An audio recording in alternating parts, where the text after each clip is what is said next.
qu'on a constaté surtout, c'était des enfants qui étaient accompagnés par des jeunes femmes et qui sont en train de fuir à titre préventif. On les remarque surtout au niveau de la zone de Kaolack, au niveau de la région de Ziguinchor et quelques rares cas au niveau de Dakar. Un flux important de personnes en provenance de la Gambie se retrouve dans des familles sénégalaises.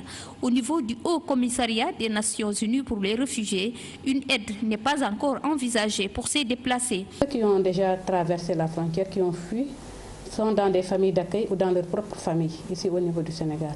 Et pour le moment, on n'a pas encore senti la nécessité d'apporter cette assistance que vous venez de mentionner.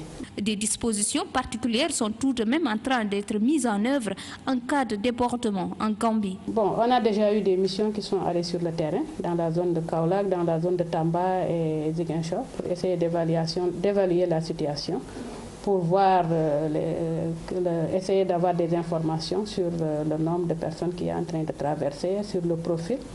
Ensuite, il y a des équipes techniques aussi qui sont sur le terrain pour essayer d'identifier des sites pour éventuellement, si on se retrouve dans une situation de crise, pour voir où est-ce qu'on va les mettre.